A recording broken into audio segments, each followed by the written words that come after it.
Jared Dillian. Own your money, own your life. This is the Jared Dillian Show. If you want to call to talk about your money, please call 844-305-7800.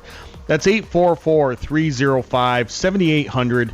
This is the Jared Dillian Show, and it's also Tars' birthday. Tars is 3 years old today. If you don't know, Tars is my cat. We adopted him back a few years back, and he is so stinking handsome. He is a good boy. So happy birthday to Tars. I want to talk a little bit about China. And you might say, what does this have to do with my wallet? We'll get to that. We are not happy with China at all because of this virus. We learned last week that the U.S. government is thinking about targeted defaults on debt held by China. And we'll explain what that means in a second. But why are we upset with China? It's kind of a long list that goes back a ways. But, recently they hatched this virus. Whether you believe it was developed in a lab or whether it came from a bat or whatever, the virus came from China, and they blatantly concealed the extent of the infections. I think they said there were like 40,000 deaths or something like that, but there was 20 times as much. You had people with satellite imagery of sulfur emissions from all the cremations that were going on, and it was obviously not true. They had many times more infections, and they concealed that extent from the rest of the world, and it spread everywhere. And it shut down the world economy, and it shut down the U.S. economy, and they covered it up. Whether it was accidental or deliberate, there's some conspiracy theories going around. You notice there's no more Hong Kong protests. So some people were like, well, they developed the virus to end the protests or whatever. I don't know. But that's pretty good reason to be upset with China. In terms of like international norms, they have violated just about every international norm. And when we have asked to send people over to do an investigation as to where the virus came from, they have declined. So this is where we are in international relations. But if you go back further, we've talked about on this show, we've talked about how China was making fake gold and silver, counterfeit gold and silver bars, and sneaking them into the gold supply. We can talk about financial accounting standards in China, and how a lot of these companies are fraudulent. I don't know if you've heard of a company called Luckin Coffee. This one was big in the China indices, and it's turned out to be a fraud. I mean, everything is fake. So it's pretty good reason to be upset at China. Donald Trump as a president is unique. And unique is, he certainly is unique. He is the only president who has chosen to use economic power as a weapon against other countries. He's chosen to use economic power as a weapon against other countries. And what I mean by that, this started with the tariffs. We've threatened China with tariffs for the last few years because of their trade practices. And, China does have tariffs on U.S. goods, so a lot of people are like, let's just do an eye for an eye. We'll talk about the tariffs in a second. We've actually talked about the tariffs before on the show, and tariffs are counterproductive because you may think that you're hurting foreign suppliers, but it's actually just a tax on U.S. consumers. But a lot of people have wanted to, quote unquote, get back at China for a long time.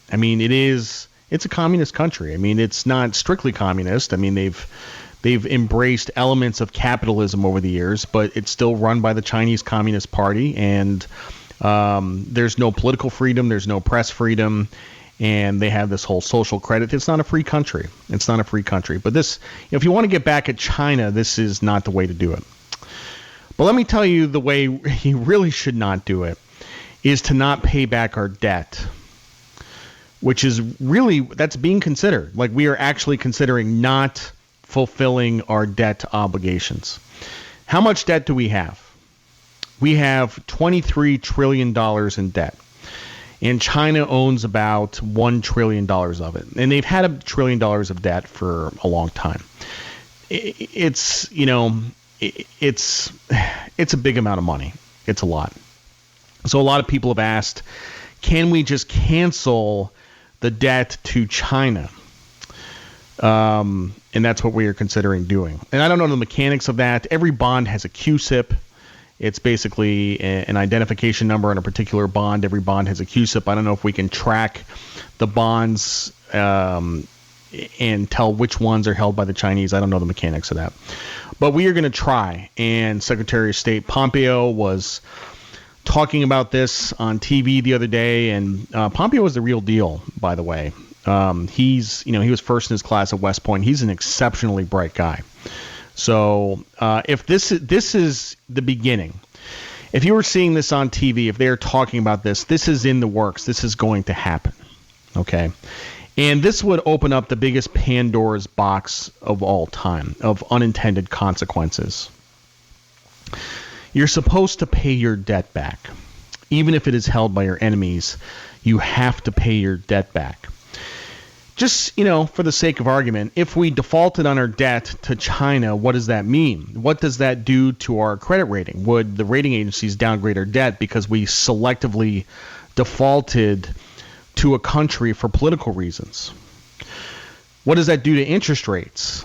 I mean, I'll tell you what it does to interest rates. Interest rates go up because Treasury bonds are supposed to be risk-free instruments, and if they have risk, if they have counterparty risk, if there's the risk that somebody might choose not to pay you back, then they have to trade at a higher interest rate, which means higher interest rates for us. And the other consequence of this is that nobody will want to trade with each other because you have the counterparty risk. What if your trading partner decides not to pay back their debt? So people have been complaining about globalization for years. And we are in a process of deglobalization. We are going backwards. I guess you might call it localization. You are about to see what happens when the opposite happens. And I'm not an expert on international relations, but I can tell you that having another large superpower as your enemy is not fun. We did it a long time with the Soviet Union. And probably the best case scenario is that we'll have a Cold War or an economic war. You do not want to have an actual war. Another possibility is that we might have a cyber war, but we're not going to talk about that. But remember, U.S. Treasury bonds are considered to be risk-free instruments. And if there is any likelihood, however small, that the U.S. government might just arbitrarily decide not to pay you back, they are no longer risk-free. They cannot be considered risk-free. And they will start trading at a spread to whatever risk-free is. It's no longer the full faith and credit of the U.S. government. So yes, if we selectively default against China, interest rates will go up, which is bad for everyone. Although they are pretty low as it is. But Trump, by the way, has defaulted on a bunch of debt over his career. He's gone bankrupt a bunch of times, which everybody knows. So this is not entirely out of character, not wanting to pay off debt. And I have mixed feelings about using economic power as a weapon. You shouldn't do it, but at least we aren't using military power. And if you think about what a full-on war with China would do, you probably don't want to use that military power. So we are kind of stuck. But like the tariffs, I think we will end up hurting ourselves more. As for investing in China, I think that's a pretty bad place to invest right now. The next thing that's coming is capital controls, and you won't be able to invest in Chinese stocks. I'm Jared Dillian. This is The Jared Dillian Show.